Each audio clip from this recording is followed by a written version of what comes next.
Good morning అండి. Last క్లాస్లో బెంగాల్ విభజనకు దారితీసిన అంశాలు కారణాల గురించి చర్చించుకున్నాం. యాస్పిరెంట్స్ అండి బాగా చూడాలి. At the same time AP set prepare అవుతున్న లిస్ట్ వాళ్ళు ఎవరైనా ఉన్న సబ్స్క్రైబర్లు ఏపీ సెట్ ప్రిపేర్ అవుతున్నప్పుడు బాగా యూస్ఫుల్ అండి కంటెంట్. ఒకసారి ఆ కంటెంట్ చూడండి. ఇప్పుడు బెంగాల్ విభజన జరిగిన తీరు ఎలాంటిది అనేది మనకు పోటీ పరీక్షలు బాగా రిపీటెడ్ చాలాసార్లు వచ్చిందండి. పోటీ పరీక్షలు అడిగారు కూడా, ఒకసారి మనం బాగా గుర్తుపెట్టుకోవాలి. అలాగే ఆ చిన్నగా ఎందుకు వీడియోస్ అంటే ఎక్కువ టైం వీడియోస్ పెట్టేటంటే మనం చూడలేము, దాని మీద పెద్దగా ఫోకస్ ఉండదన్నమాట. అందుకని ఒక్కొక్క కాన్సెప్ట్ సీక్వెన్స్తో వస్తూ ఉంటుంది. సో ఇప్పుడు మనం టాపిక్లోకి వెళ్తాం. బెంగాల్ విభజన జరిగిన తీరు ఏంటి ఎలా అంటే జూలై 20 తేదీ ఫస్ట్ ఒక ప్రకటన వచ్చింది. బెంగాల్ విభజన చేస్తాం. డేట్స్ ఇంపార్టెంట్, బాగా గుర్తుపెట్టుకోవాలి. Years important. 1905 జూలై 20 తేదీ ఒక ప్రకటన వచ్చింది.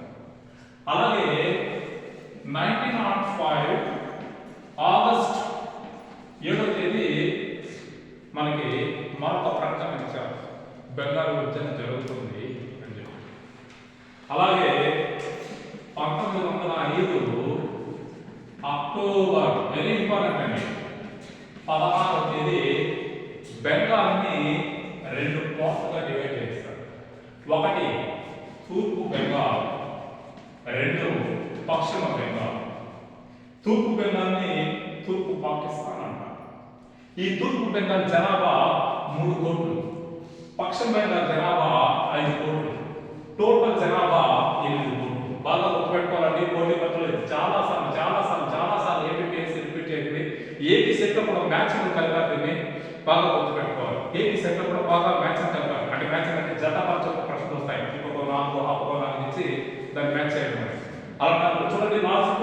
సో 1905 జూలై 20 ఒక ప్రకటన, 1905 ఆగస్టు 7 అధికారిక ప్రకటన, 1905 అక్టోబర్ 16 బెంగాల్ విభజించేశారు. 2 పార్ట్లుగా విభజన జరిగింది. Part 1, part 2. తూర్పు బెంగాల్, సో పశ్చిమ బెంగాల్. టోటల్ జనాభా 8 కోట్లు, తూర్పు బెంగాల్ 3 కోట్లు, పశ్చిమ బెంగాల్ 5 కోట్లు. ఈ టోటల్ అప్పటికి బెంగాల్ విభజన చేసే సమయానికి భారతదేశం పరిపాలిస్తున్న వైస్రాయి లార్డ్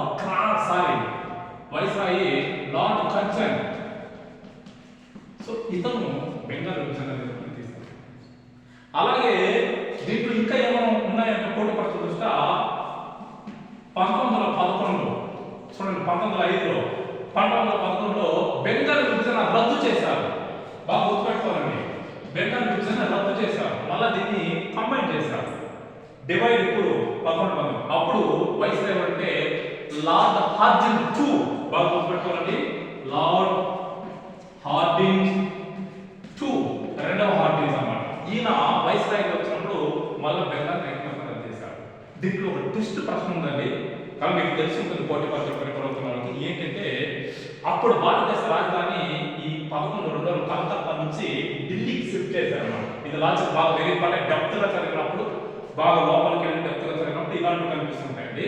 1911 లార్డ్ హార్డింగ్స్ వచ్చినప్పుడు బెంగాల్ విభజన రద్దు చేశారు. అసలు ఎందుకు ఈ రద్దు చేయడం అనేది కారణాలు ఏంటంటే హిందూ ముస్లింల ఐక్యత కలిగి ఉంది కాబట్టి వాళ్ళిద్దరిని డివైడ్ చేయడానికి ఈ కారణంతో లార్డ్ కర్జన్ తీసుకోవడం జరిగింది. దీని తర్వాత భారతదేశంలో 2 కీలకమైన ఉద్యమాలు పుట్టుకొచ్చినాయి. 1905లో బెంగాల్ విభజన జరిగిన తర్వాత 1906లో మనకి ముస్లిం లీగ్ వచ్చింది. 1906లో. అలాగే 1906లో స్వదేశీ ఉద్యమం లేదా వందే మాతరం ఉద్యమం అని ఒక కాన్సెప్ట్ వచ్చింది. ఇది బాగా గుర్తుపెట్టుకోవాలి. 1906లో స్వదేశీ ఉద్యమం లేదా వందే మాతరం ఉద్యమం అనే కాన్సెప్ట్ వచ్చింది. నెక్స్ట్ క్లాస్లో బెంగాల్ విభజన తర్వాత ముస్లిం లీగ్ యొక్క ప్రత్యేకత ఏంటి, దాని విధానం ఏంటి అది చర్చించుకుంటామండి. ఒకసారి వీడియో చేస్తున్న యాస్పిరెంట్స్కి ఒకసారి క్లాస్ చక్కగా చూడండి. నా క్లాస్లో ఎక్కడ నేను అన్నసరి పదాలు వాడను, కంటెంట్ ఉంటుంది. ఒకసారి చూడండి. ఏపీఎస్సీ ప్రిపేర్ అవుతున్న వాళ్ళు at the same time AP set కూడా బాగా ఉపయోగపడుతుంది. సో నా క్లాస్ నచ్చితే లైక్ చేయండి, షేర్ చేయండి, సబ్స్క్రైబ్ చేయండి. మరిన్ని వీడియోతో మీ ముందుకు వస్తాం. Thank you.